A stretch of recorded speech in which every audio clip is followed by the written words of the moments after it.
ዛሬ ለልጆቻችሁ ክብደት የአይምሮ እድገትና ጤንነት የሚጠቅሙ 3 ምግቦችን ይዤላችሁ መጥቻለሁ። ሰላም ውድ የዋራክ ዩቲዩብ ቻናል ተከታዮች እንዴት ናችሁ?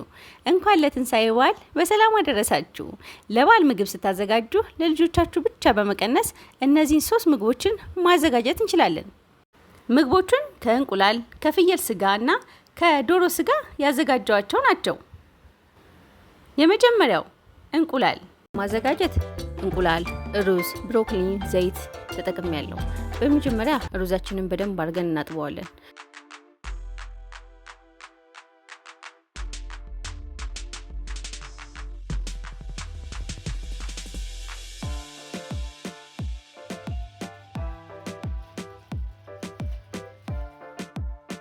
ከዛም ለቃናው ያክል ቀረፋ ጨምረን እንጥደዋለን። ሩዝ ለልጆች ኢነርጂ ይሰጣል፣ ክብደታቸውንም እንዲጨምር ያደርጋል። ሩዙንና ብሮኮሊውን ጎን ለጎን ጥጄዋለሁ ቶሎ እንዲደርስልኝ።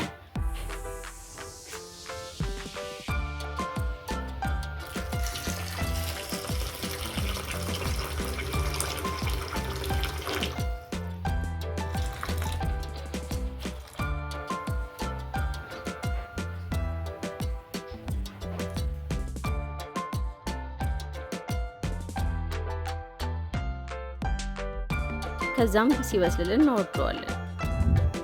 ከዛም በሌላ እቃ በመጀመሪያ ዘይት እንጨምራለን። ወዲያው ነጭ ሽንኩርታችንን እንጨምራለን።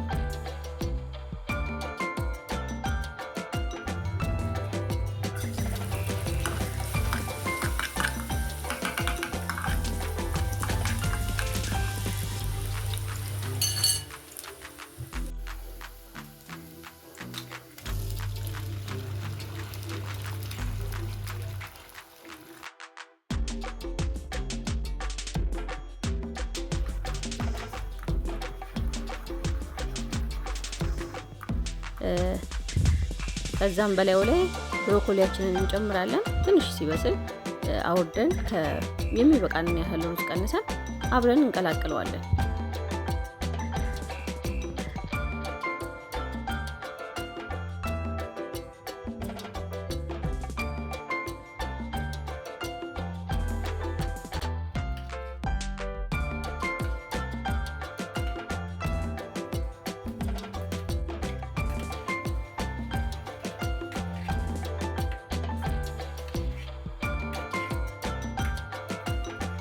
ከዛም በዚህ መልኩ ለልጆቻችን ማቅረብ እንችላለን። እነዚህን ምግቦች ከ6 ወር ጀምሮ ያሉ ልጆች መመገብ ይችላሉ። ጥርስ ላላወጡ ልጆች በመፍጨት መመገብ እንችላለን። ነገር ግን ከ1 ዓመት በታች ላሉ ልጆች ዘይት፣ ነጭ ሽንኩርትንና ጨውን ባንጠቀም ይመከራል። ልጆቻችንን ፈጣሪ ይጠብቅልን። ቪዲዮን ከወደዳችሁት ላይክ፣ ኮሜንት እንዲሁም ሰብስክራይብ ማድረግን እንዳትረሱ።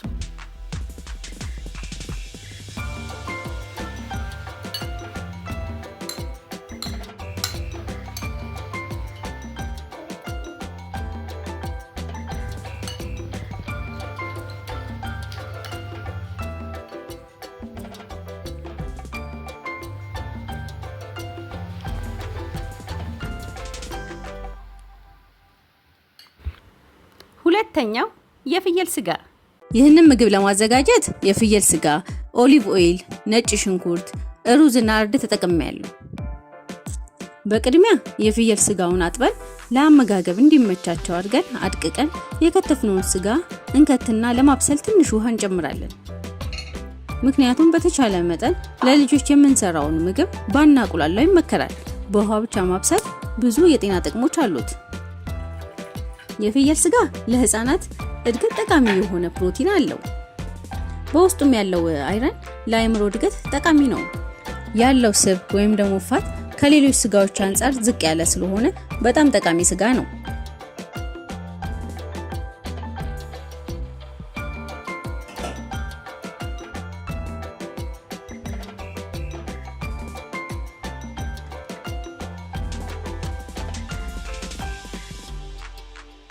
የፍየል ስጋው እስኪበስል ድረስ ሩዙን እናጥበዋለን። ሩዝ በውስጡ ያለው ካርቦሃይድሬት ልጆች ኢነርጂ ወይም ደግሞ አቅም ኖሯቸው እንዲቆዩ ያደርጋል። በተጨማሪም ካሎሪ ስላለው የህፃናትን ክብደት ለመጨመር ጥሩ አማራጭ ነው። የፍየል ስጋው ሲበስል ያጠብነውን ሩዝ እንጨምራለን።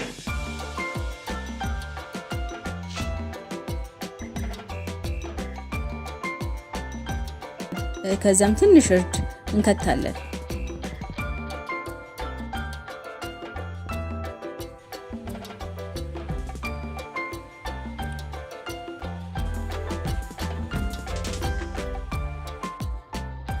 ከዛም ኦሊቭ ኦይል ወይም ደግሞ የምንጠቀመውን ዘይት እንጨምራለን እና ማስለዋለን። ከዛም ይበቃል የምንለውን ውሃ ካደረግን በኋላ ጨው ጨምረን እስኪበስልልን እንከድነዋለን።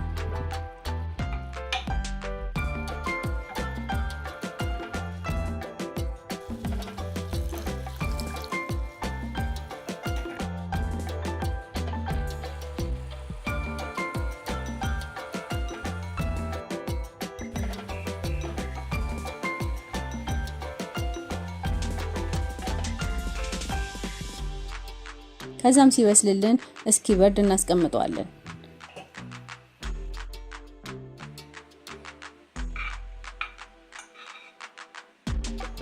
ከዛም በዚህ መልኩ መመገብ እንችላለን።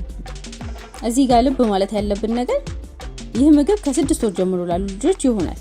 ነገር ግን ከ1 ዓመት በታች ላሉ ልጆች ዘይት፣ ጨውና ነጭ ሽንኩርት ባንጠቀም ይመከራል።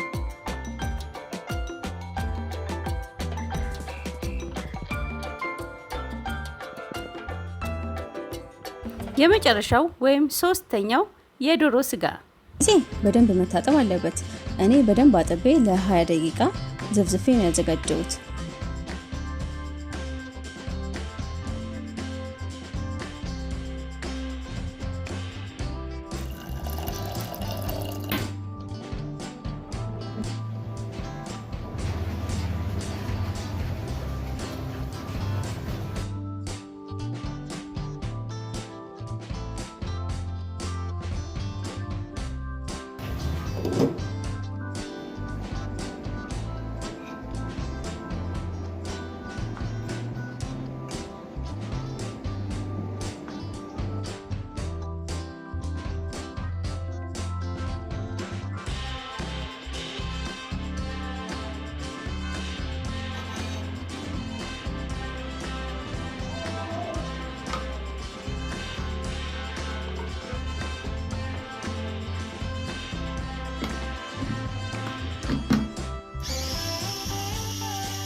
መልካም በዓል ይሁንላችሁ።